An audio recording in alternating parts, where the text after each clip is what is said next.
Perkenalkan, nama saya Tirsa Shalom Kasih Mauludu dengan NIM 220711100373. Materi yang akan saya bahas tentang batas wilayah kabupaten atau kota.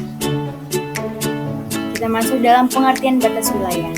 Batas wilayah merupakan garis atau area yang memisahkan dua wilayah yang berbeda seperti negara, provinsi, kabupaten, maupun desa. Penentuan batas wilayah sangat penting untuk menjaga kedaulatan suatu wilayah serta untuk memudahkan dalam administrasi pemerintahan dalam pelayanan kepada masyarakat. Next, ada sumber hukum. Undang-Undang Dasar 1945 yang mengatur tentang wilayah negara adalah Pasal 25A Undang-Undang Dasar 1945. Adapun Pasal 25A Undang-Undang Dasar 1945 ini berbunyi, Negara Kesatuan Republik Indonesia adalah sebuah negara kepulauan yang berciri Nusantara dengan wilayah dan batas-batas dan hak-haknya ditetapkan dengan undang-undang. Dasar hukum pengaturan wilayah negara Republik Indonesia tertuang dalam undang-undang tersendiri, yaitu Undang-Undang 43/2008 sebagai amanat dari Undang-Undang Dasar 1945. Adapun wilayah negara Indonesia meliputi wilayah darat, wilayah perairan, dasar laut dan tanah di bawahnya serta ruang udara di atasnya, termasuk seluruh sumber kekayaan yang terkandung di dalam. Next, ada fungsi batas wilayah. Batas wilayah memiliki beberapa fungsi yang sangat penting dalam kehidupan masyarakat. Di antaranya, yang pertama, menjaga kedaulatan suatu wilayah. Batas wilayah memisahkan antara satu wilayah dengan wilayah lainnya, sehingga sangat penting dalam menjaga kedaulatan suatu negara.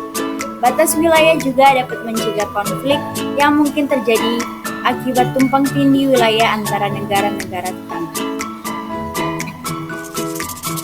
2. Memudahkan administrasi pemerintahan.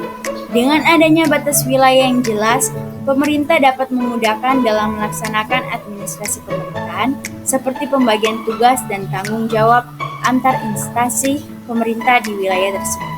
Ketiga, menentukan wewenang pemerintah. Batas wilayah juga berfungsi untuk menentukan wewenang pemerintah di suatu wilayah baik dalam hal keamanan, pendidikan, kesehatan maupun infrastruktur.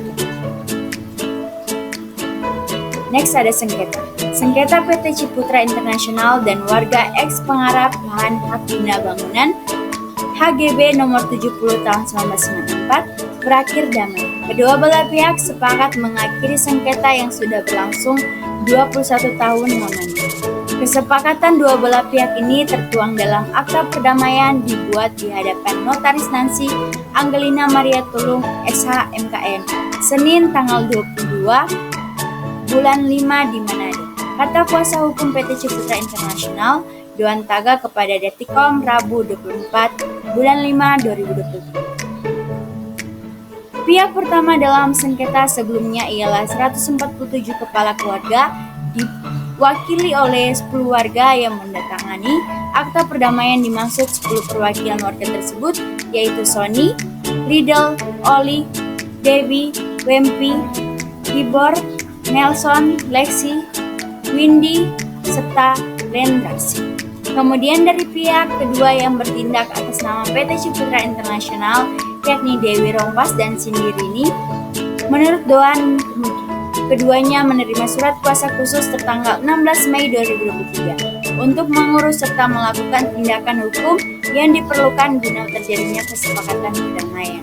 Pihak pertama yakni warga yang diwakili Sony Woba menyatakan dalam akta perdamaian bahwa mereka secara terang dan sadar tidak ada paksaan dari pihak manapun. Next, penyelesaian sengketa. Citraland adalah pembeli yang beretikat baik, yakni manajemen Citraland membeli secara resmi dari lelang negara dilakukan tim likuidasi Bank Pinasean yang dibentuk Bank Indonesia dan Kementerian Keuangan RI dalam artian transaksi jual beli Citraland tidak bersentuhan langsung dengan Bank Pinasean, PT Bumi Graha Adhikara dan 147 kakak warga bekas Kampung Winama. Klien kami adalah pembeli yang beretikat baik, perolehan hak atas eks SHGB 70/Winangun melalui mekanisme lelang negara Indonesia. itu dilindungi undang-undang dan diatur dalam peraturan pemerintah. Klien kami tidak sembarangan. Kalau salah tentu negara tidak melelang jaminan aset bank finansian yang dilikuidasi, kata Dewan. Untuk diketahui, kedua belah pihak yang sudah membuat akta perdamaian di notaris akan mendatangani berita acara perdamaian di PN Manado. Secara terpisah dikonfirmasi Ketua Tim Kerja dari ex-pengarap HGB 70 Sony Woba mengatakan sangat berterima kasih kepada PT Ciputra International yang sudah memberikan kompensasi untuk warga ex-pengarap. Mungkin untuk kesimpulannya, batas wilayah garis atau area yang memisahkan dua wilayah yang berbeda seperti negara, provinsi, kabupaten maupun desa. Dan untuk penyelesaian sengketanya atau sengketa yang terjadi, yaitu kedua belah pihak secara resmi untuk menyatakan perdamaian. Sekian dari saya, terima kasih.